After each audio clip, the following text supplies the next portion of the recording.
독일에서 주로 젊은 사람들을 대상으로 해가지고 갤럽 여론조사를 한 것이 있는데, 그 질문의 내용은 당신은 인생을 사는 것에 대해서 어떤 느낌을 갖습니까? 하는 것입니다.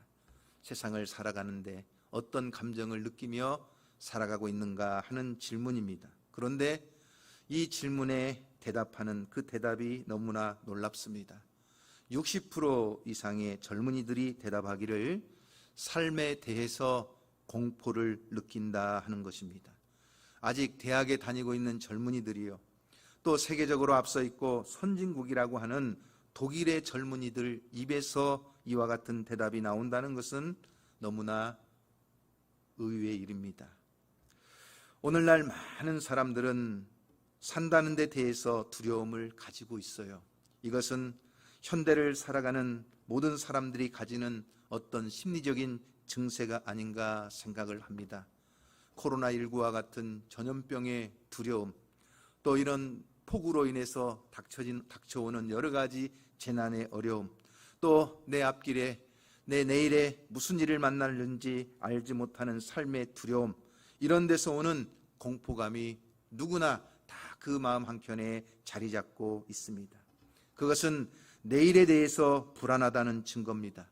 그래서 많은 사람들이 이 불안을 이기지 못해서 어떤 사람들은 미신적인 유혹에 잘 빠지기도 합니다.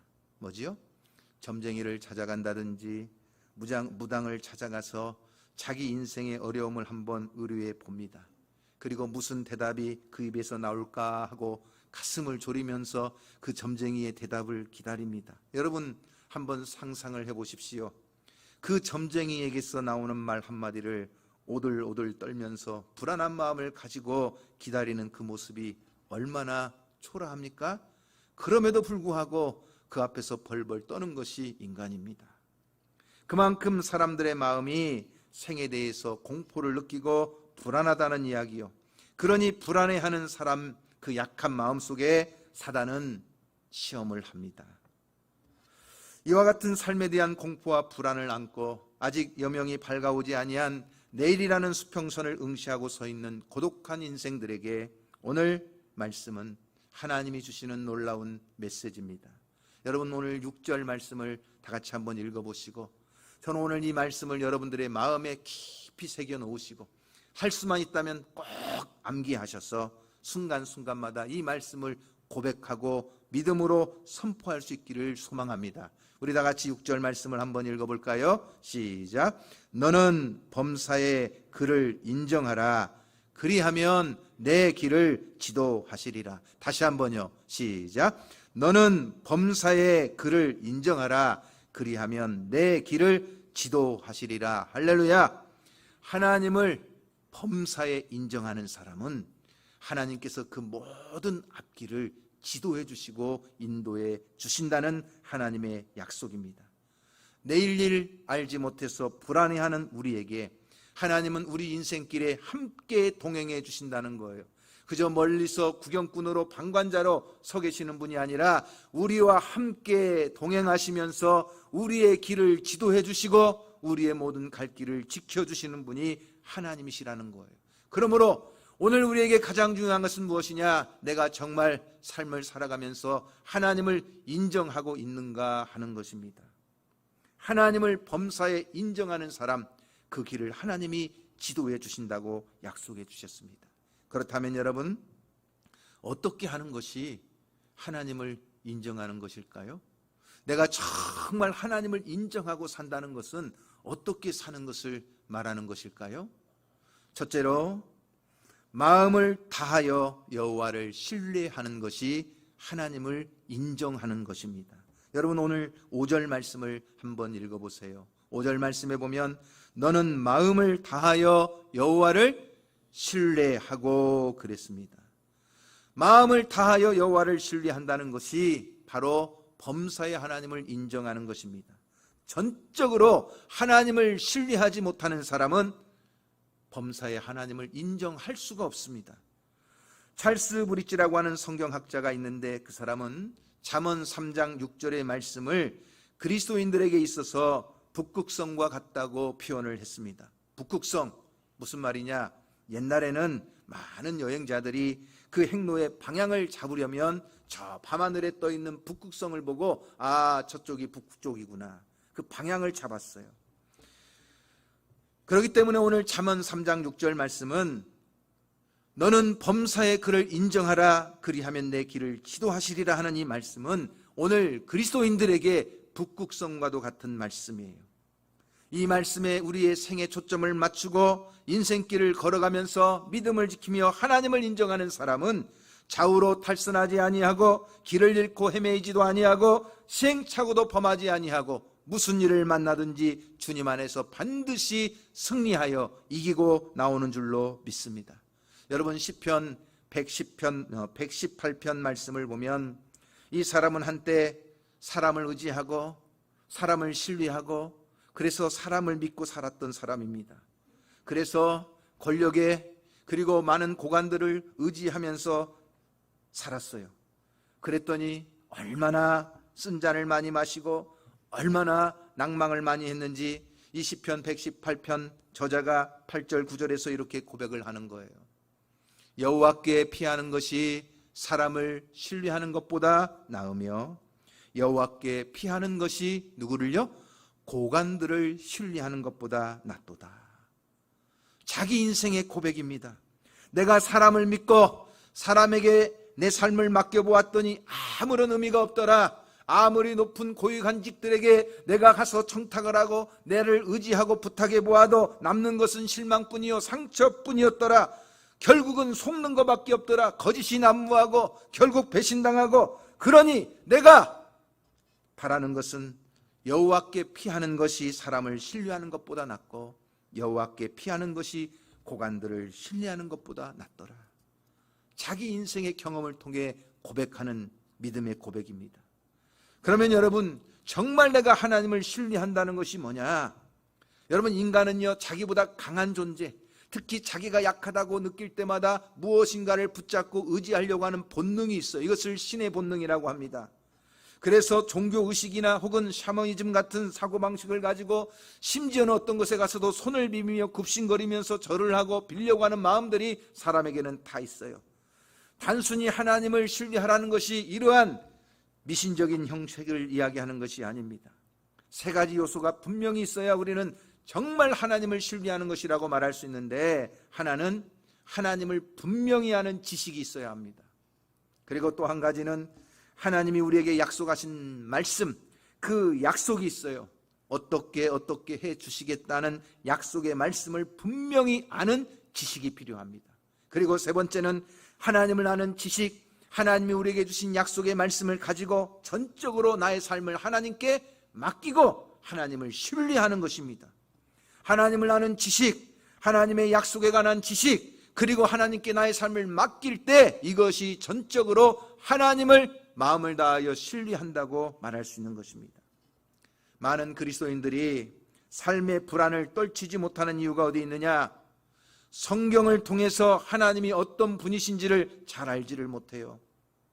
또 하나님이 우리 인생길에 어떻게 인도하시겠다고 약속하셨는지, 어떤 복을 주시겠다고 약속하셨는지 그 약속의 말씀을 잘 몰라요. 그러니 하나님께 자기의 삶을 맡기지 못하고 하나님을 신뢰하지 못해요. 그러니 여러분, 성경을 보는 것을 등한히 하는 사람들, 성경 읽는 것을 등한히 하는 분들은 신앙생활을 하면서도 엄청난 손해를 보시는 거예요.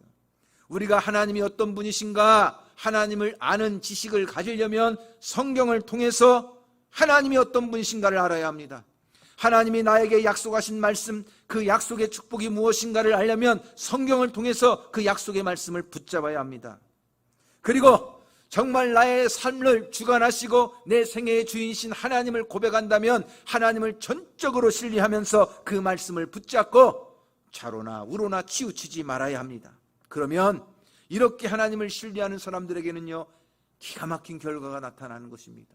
그 삶의 기적이 나타나고 살아계신 하나님을 경험하는 놀라운 일들이 그의 앞길에 펼쳐지게 되는 줄로 믿으시기를 바랍니다. 여러분, 미국의 샌프란시스코에 가면 우리가 잘 아는 금문교라고 하는 다리가 있어요. 1930년대에 건축된 것인데 한때는 세계에서 가장 높고 긴 교각으로 유명했었습니다. 그래서 샌프란시스코를 가는 사람들마다 이 금문교를 구경을 하는 명소였어요. 그런데 이 다리는 양쪽 기둥에다가 매달아서 가운데는 기둥이 없이 바다 위에 떠 있는 현수교입니다. 뜬 다리죠. 길이가 2737m인데 이 다리를 건설할 때 미국의 해군에서 그 다리 밑으로 군함이 지나가도록 해달라는 요청에 의해서 다리를 높이 지었어요. 그래서 바다 수면에서부터 다리 교각까지가 67m가 넘고 그 교각의 높이가 227m가 돼요. 얼마나 높았겠어요. 그러니 그 다리 위에 올라가서 밑에를 보면 현기증이 날 정도입니다. 그 다리를 1933년도에 공사를 시작하는데 여러분, 공사를 할 때 얼마나 높아요? 너무나 위험하다 보니까 그 공사를 하는 인부들이 마음이 불안해가지고 다리가 부들부들 떨리는 거예요. 일을 하다가도 밑에를 보게 되면 현기증이 막 일어나는 거예요. 그리고 잦은 광풍이 불어오고 안개가 막 끼다 보니까 매일 마음에 불안과 공포심이 생겨가지고 제대로 작업을 할 수가 없는 거예요. 그러다가 실제로 공사 가운데 5명이나 추락해서 바다에 빠져 사망을 하는 일들이 막 생겨났어요. 그러니 이 공사를 담당한 시에서는 깊은 고민에 빠진 거예요. 어떻게 하면 바다로 추락하지 않고 사망자가 더 이상 생기지 않고 이 다리 공사를 다 마칠 수가 있을까? 뭔가 신통한 방법이 없을까? 고민을 하고 있는데 그때 어떤 분이 아이디어 하나를 냈어요. 그게 뭐냐? 철사로 그물을 엮어가지고 그 안전 그물을 만들어서 공사하는 그 밑에다가 안전 그물을 싹 걸어 놓는 거예요. 그러면 공사를 하다가 혹시나 떨어져도 저 깊은 바다로 추락하는 것이 아니라 그 안전 그물에 떨어지니까 뭐예요? 사람을 다시 건져 올려낼 수가 있는 거예요. 그런데 참 놀라운 것은 뭐냐? 그렇게 안전 그물을 밑에다가 딱 설치를 해놓고 난 다음부터는 일을 하는 이 사람들이 더 이상 마음이 불안하지 않고 내가 떨어져도 저 깊은 바다에 추락해서 죽지는 않겠구나 하는 생각이 드니까 그 다음부터는요, 다리가 후들후들 떨리지 않고 마음의 불안이, 공포가 사라지니까 오히려 그 다음부터는 한 번도 바다에 떨어지는 일도 없이 공사를 다 마쳤다는 이야기입니다. 여러분, 이 안전 그물이 뭔지 아세요? 바로 이것이 우리의 믿음입니다. 내가 무슨 일을 만나더라도, 어떤 일이 불어닥칠지라도 하나님은 나를 그렇게 지켜주시고 나를 건져주신다고 하는 믿음입니다. 하나님이 내 생애의 주인이 되시고 하나님이 나를 인도하고 계시기 때문에 하나님의 손으로 나를 꼭 붙잡고 계시는 동안 나는 넘어질지라도 아주 엎드러지지 않고 반드시 다시 일어난다 하는 믿음을 가지고 하나님을 신뢰하는 것입니다. 바로 이것이 안전 그물이에요. 이것이 있기 때문에 우리는 삶에 불어닥치는 어떤 위기와 어떤 두려운 상황 속에서도 공포 때문에 짓눌려서 그 생을 망쳐버리는 사람이 아니라 하나님을 바라보고 신뢰하면서 믿음으로 다시 일어나고 또 승리하는 삶을 살아가게 되는 줄로 믿습니다. 여러분, 연세가 지금 얼마나 되는지 모르지만 지금까지 살아오면서 저녁에 잠자리에 들면서 내일 아침에 날이 밝지 않으면 어떻게 하나, 그렇게 고민하면서 잠을 자지 못하고 밤새 고민하는 분이 계셨어요? 아니에요. 아무리 어두운 밤에 잠자리에 들어도 내일 아침이 되면 날이 밝아올 것이다 당연히 여기는 것처럼 오늘 내 인생의 문제를 책임지시고 나와 동행하시며 내 길을 지도하시는 하나님 앞에 나의 삶을 완전히 맡기고 하나님을 신뢰하면 그분은 우리가 인생길을 걸어가는 동안 반드시 믿음 안에서 복된 길을 걸어가도록 나의 길을 지도해 주시는 줄로 믿습니다. 두 번째, 어떻게 하는 것이 하나님을 인정하는 것인가? 그 두 번째는 자신의 명철을 의지하지 말아야 된다는 것입니다. 여러분, 오늘 5절 후반부에 보면 뭐라고 나와 있어요? 내 명철을 의지하지 말라, 이렇게 나와 있어요. 한번 따라해 보세요. 내 명철을 의지하지 말라. 그리고 7절에 처음에도 보면 또 뭐라고 나와 있어요? 한번 따라해 보세요. 스스로 지혜롭게 여기지 말라. 무슨 말이에요? 여러분, 사람은 하나님보다 자기가 더 지혜롭다고 생각할 때 인간의 미련이 튀어나오게 되어 있습니다. 그 어리석은 미련함 때문에 한 번뿐인 인생에 오판을 해가지고 돌이킬 수 없는 길로 넘어지는 사람들이 너무나 많습니다. 그렇기 때문에 우리는, 하나님은 지혜로우신 분이기 때문에 어떤 때는 내가 하고 싶은 것 하지 못하도록 막 하나님이 막아요. 어떤 때는 내가 별로 하고 싶지도 않은데 하나님이 막 하도록 나를 막 등 떠밀어서 강권해요. 그런데 이것이 다 하나님이 나를 지도하시는 거예요. 하나님은 우리보다 지혜로우시기 때문에 어떤 때는 내가 막 가고 싶은 길이 있는데 못 가도록 막 막아요. 막 다리를 꺾으시고 막 강권해서 막으시고, 그래서 막 가고 싶은 길이 있는데 절대 못 가도록 하나님이 막아요. 그리고 어떤 때는 가고 싶지 않은데 그 길을 가도록 하나님이 막 자꾸만 그쪽으로만 나를 밀어놓으셔요. 이것도 하나님이 우리의 길을 지도하시는 거예요. 왜냐? 우리는 눈앞에 있는 것밖에는 못 보지만 하나님은 전체를 보시고 우리의 삶의 미래를 다 내다보시기 때문에 하나님께서 우리의 길을 지도하실 때 내가 하지 못하도록 막으시고 가지 못하도록 막으시고 오히려 하도록 미루시고 가도록 그렇게 강권하시는 것은 우리의 길을 지도하시는 하나님의 축복인 줄로 믿으시기를 바랍니다. 그러므로 내가 똑똑하다, 내가 지혜롭다, 자기의 생각, 자기의 고집을 가지고 끝까지 주장하며 가는 사람들은 신앙생활을 하면서도 계속 하나님과 충돌할 수밖에 없어요. 그래서 자기 뜻대로 되지 않으니까, 자기 계획대로 이루어지지 않으니까 하나님을 원망하고 불평하고 여러 가지 면에서 하나님과 다툼이 일어나요.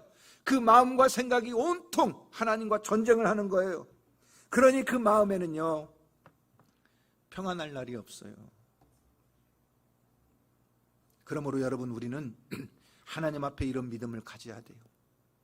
내가 하고 싶은데도 하지 못하게 하시고, 가기 싫은 대로 자꾸 가게 하시고, 이 모든 것이 나의 길을 지도하시는 하나님의 인도하심인 줄 믿고 하나님께 순종하고 믿음으로 나아가면 반드시 그 길에 하나님의 축복이 함께할 줄로 믿습니다. 할렐루야.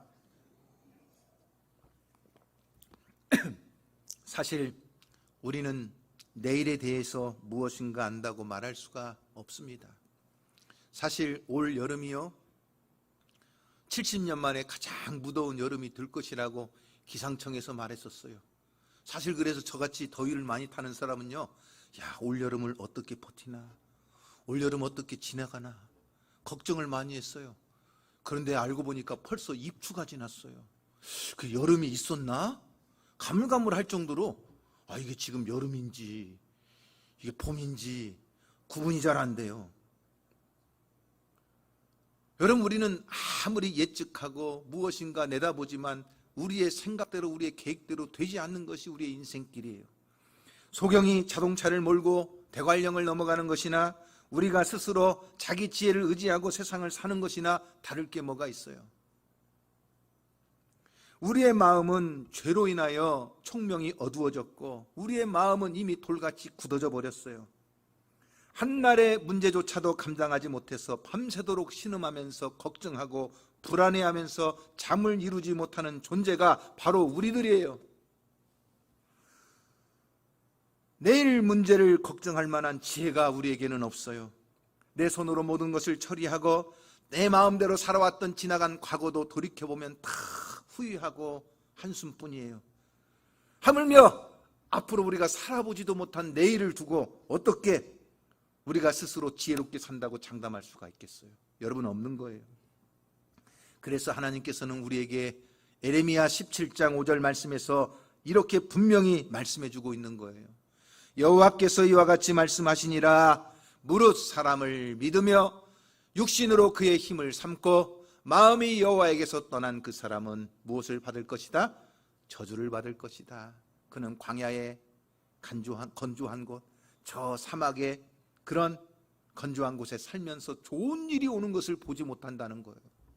그러나 여호와를 의뢰하고 여호와를 의지하는 그 사람은 복을 받을 것이다. 물가에 심기운 나무와 같이 더위가 올지라도 걱정이 없고 가무는 해에도 근심이 없고 늙어도 빛이 청청하여 열매를 맺고 하나님의 은혜 가운데 풍성한 삶을 살게 되는 줄로 믿습니다.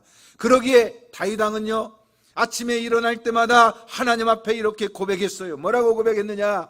시편 143편 8절 말씀해 보니까 그는 아침에 눈을 뜨면 하나님 앞에 이렇게 고백했던 거예요. 다 같이 한번 읽어보세요. 시작.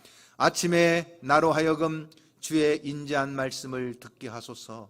내가 주를 뭐하니이다? 의뢰합니다. 그러면서 내가 다닐 길을 알게 하소서. 내가 내 영혼을 주께 드림이니이다. 아침에 눈을 뜨면 인자한 주의 말씀을 듣고 그 말씀을 붙잡으면서 하나님, 오늘도 내가 다니는 길을 주님께서 인도하여 주옵소서. 나의 삶을 하나님 앞에 다 드립니다.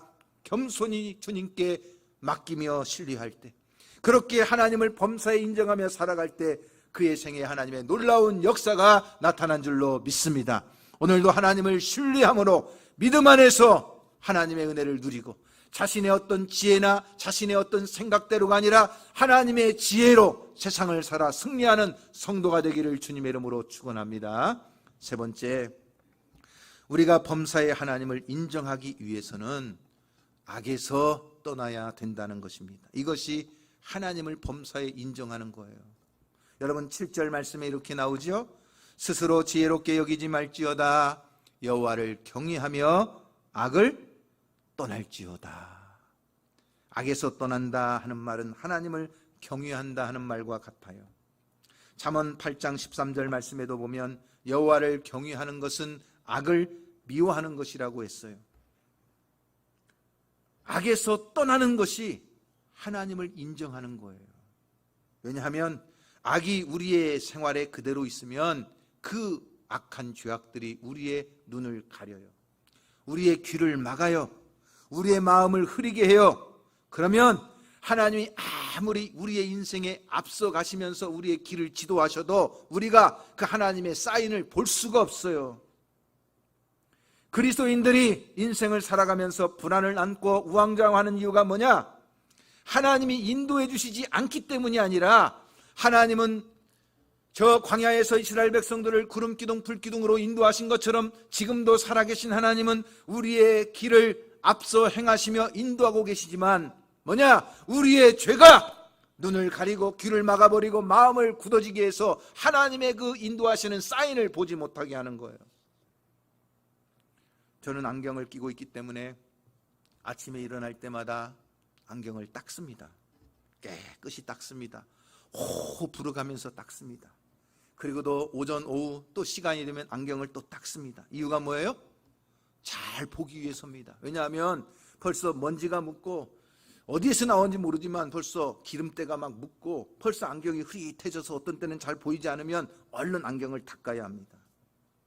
여러분, 우리의 눈이 내가 좋아하는 것들만 보면 그 죄가 우리의 눈을 가려요.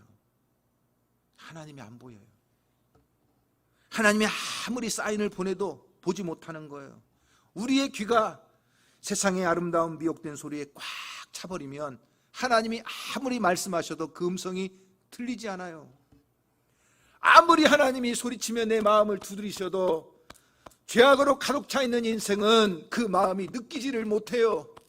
이미 돌처럼 굳어버렸어요. 그러므로 여러분, 우리는 이 시간 내 자신의 삶을 점검해 보아야 합니다. 정말 하나님을 인정하십니까?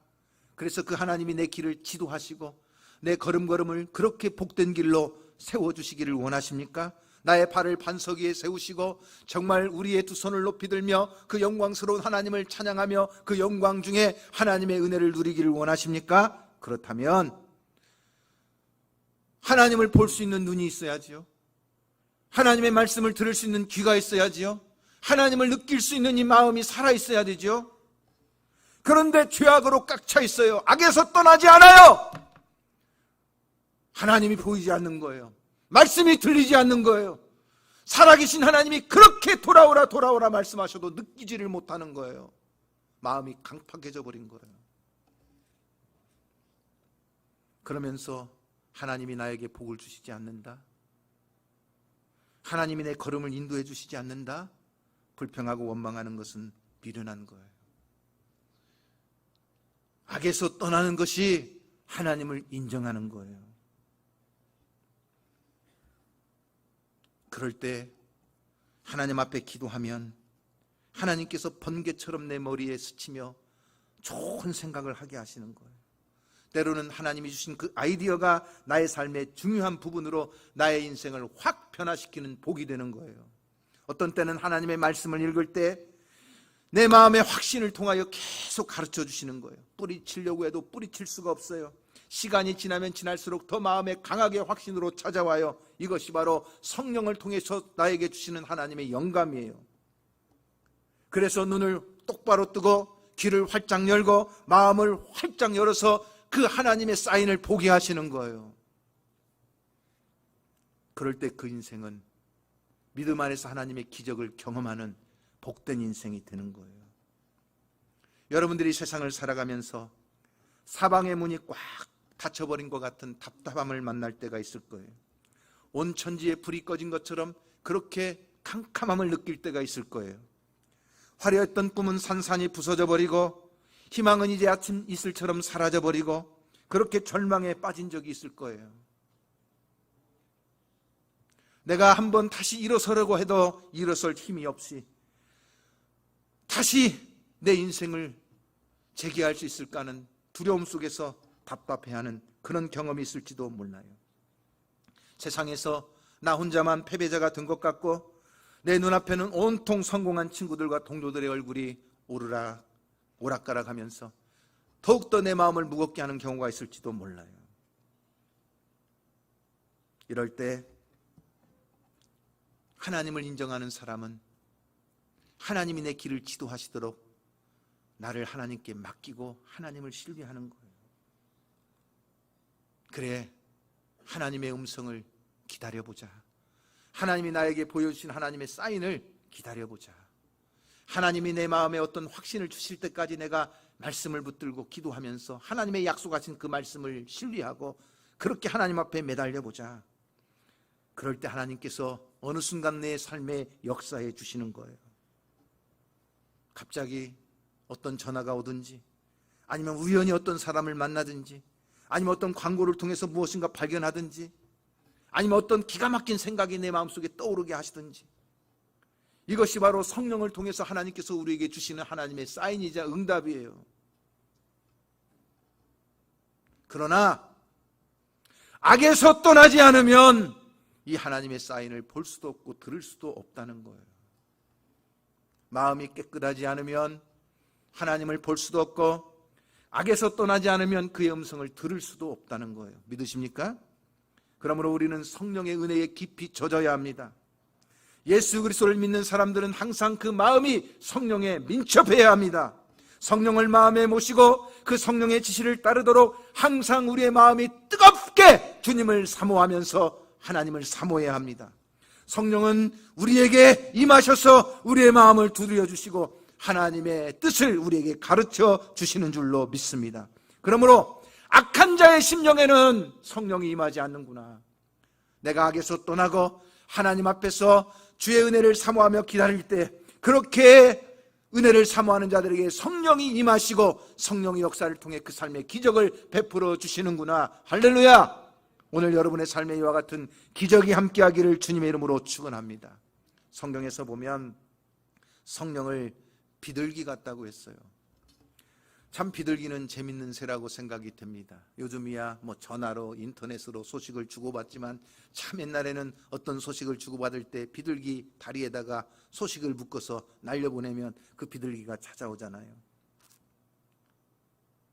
자, 비둘기는 참 하나님의 좋은 소식, 기쁜 소식, 복된 소식을 정말 우리에게 임하도록 역사하시는 성령을 그렇게 상징하는 것 같아요. 제가 전에 터키에 간 적이 있어요. 터키에 가면 이스탄불이라고 하는 도시가 있는데 거기에는 아주 유명한 성당, 성소피아 성당이 있어요. 그 앞에 광장에 보면 얼마나 많은 비둘기 떼들이 정말 날아다니는지 몰라요. 조금만 모이를 사서 조금만 모이를 뿌리면 막 수백 마리 막 엄청난 비둘기 떼들이 막 모여요. 광장 앞에. 아주 장관이에요. 그런데 우리를 안내했던 선교사님께서 재밌는 걸 가르쳐줘요. 목사님, 이 비둘기를 손으로 잡는 법을 가르쳐 드릴까요? 여러분, 비둘기 아무리 모이를 주고 가서 탁 잡으려고 해도 금방 날아가고, 또 쫓아가서 잡으려고 해도 금방 날아가고 그러잖아요. 어떻게 잡아요, 비둘기? 그런데 비둘기를 잡는 법이 있어요. 선교사님이 가르쳐 주는 거예요. 모이를 손에다 탁 놓고 양손을 탁 편 다음에 가만히 있는 거예요. 기다리는 거예요.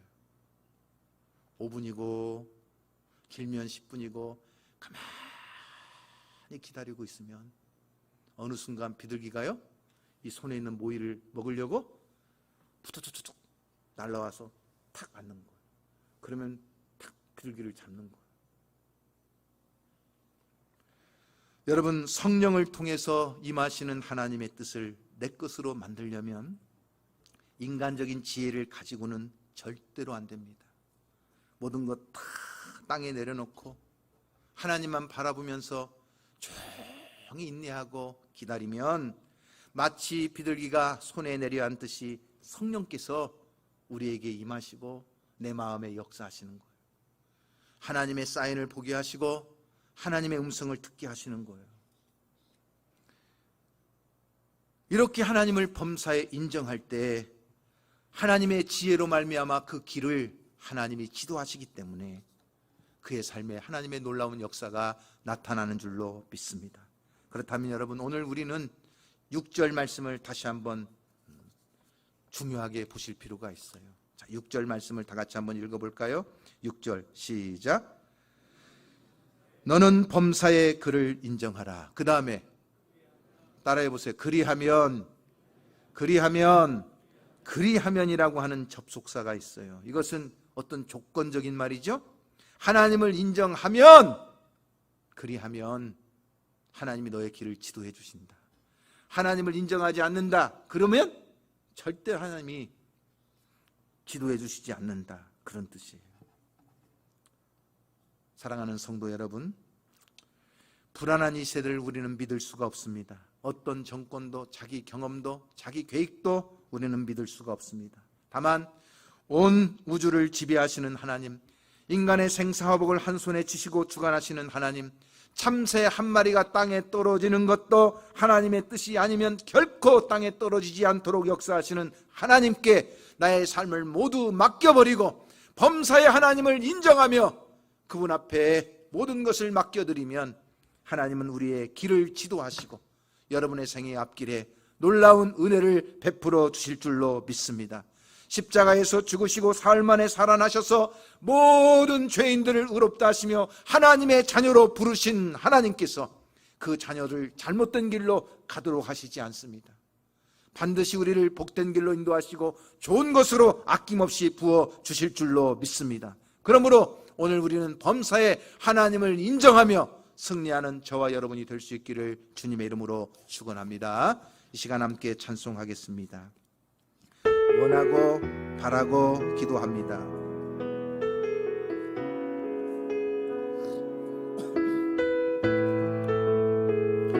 이 세상을 살아가는 동안에 나의 힘을 의지할 수 없으니 이 세상을 살아가는 동안에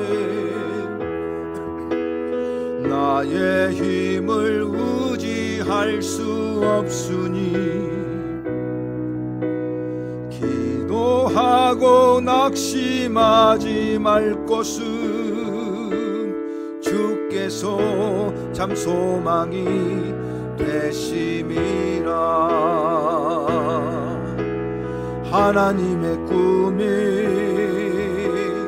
나의 비전이 되고 예수님의 성품이 나의 인격이 되고 성령님의 권능에 나의 능력이 되길 원하고 바라고 기도합니다. 주의 길을 걸어가는 동안에 세상의 것 의지할 수 없으니 감사하고 낙심하지 말 것은 주께서 참 기쁨이 되심이라. 하나님의 꿈이 나의 비전이 되고 예수님의 성품이 나의 인격이 되고 성령님의 권능에 나의 능력이 되기 원하고 바라고 기도. 우리가 1절을 다시 한번 찬송하겠습니다. 이 세상을 살아가는 동안에 나의 힘을 의지할 수 없으니 나의 힘을 의지할 수 없으니 기도하고 낙심하지 말 것은 주께서 참 소망이 되심이라. 하나님의 꿈이 나의 비전이 되고 예수님의 성품이 나의 인격이 되고 성령님의 권능에 나의 능력이 되길 원하고 바라고 기도합니다. 함께 기도하겠습니다. 우리는 내 지혜를 의지할 수가 없습니다. 내 힘도 의지할 수가 없습니다. 오직 성령님의 권능이 나의 권능이 되도록, 나의 능력이 되도록 우리는 하나님 앞에 기도하며 모든 범사의 하나님을 인정하며 하나님의 약속의 말씀을 붙잡고 전적으로 하나님을 신뢰하는 것입니다. 오늘 여러분의 삶에 어떤 공포나 또 소망이 사라진 어떤 두려움이나 답답한 문제가 있다 할지라도 우리 안에 비둘기같이 임하실 성령님을 사모하며 기다릴 때 하나님께서 내 마음을 두드리시고 내 삶을, 내 앞길을 지도하시며 역사해 주실 줄로 믿습니다. 시간 간절한 마음으로 여러분의 삶을 하나님 앞에 맡기고 여러분이 가지고 있는 문제, 여러분의 간절한 소망, 또 하나님 앞에 고백해야 될 죄, 하나님 앞에 간절히 시간 기도하며 함께 기도하기를 원합니다.